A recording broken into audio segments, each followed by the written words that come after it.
Okay, first catch ulit. Nag-aantay na naman ng mga mingming.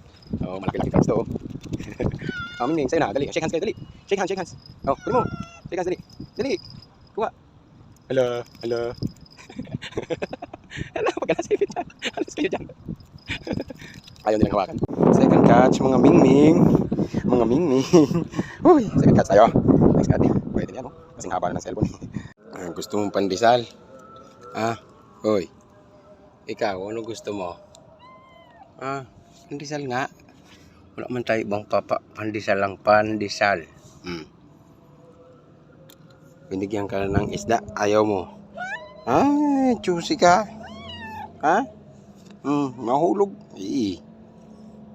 Hala.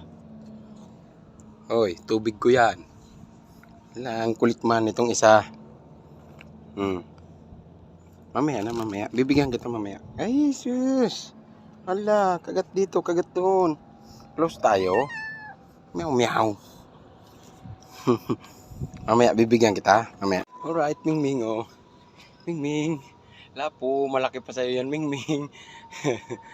Ay, hinabot na tayo ng gabi, pero meron pa rin tayo nahuhuli. So, thanks God, lapo-lapo ulit. Pangatlong lapo-lapo na to.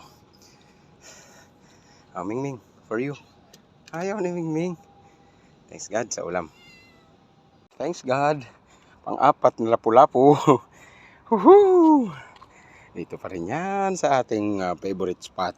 Tama talaga yung mga anglers. Last cast. So, ayan, huling bato. Yun, meron pa. Uy! Relax lang, brother. Relax lang. Magkaahon din tayo sa kahirapan. Ay, salamat. Okay, masarap-sarap ang ulam natin yun. Thanks God. Woohoo! Tama na ikot. May hilo ka. Laki nito. You know, katya mo tayo ng mga lapu-lapu. Mga master, mga kadimpon. May isa pang crab. You know, one big happy family na huli natin mga lapu-lapu niya. Tapos may isang nora. Ayos. Hindi lugi yung biyahe natin. At may bonus pa. Talbos ng kamote na naman. Dahil wala yung may-ari. Harvest natin yan, syempre. Salamat sa biyaya. Thanks God sa biyaya. Maganda yung mga huli natin. Thanks God sa biyaya.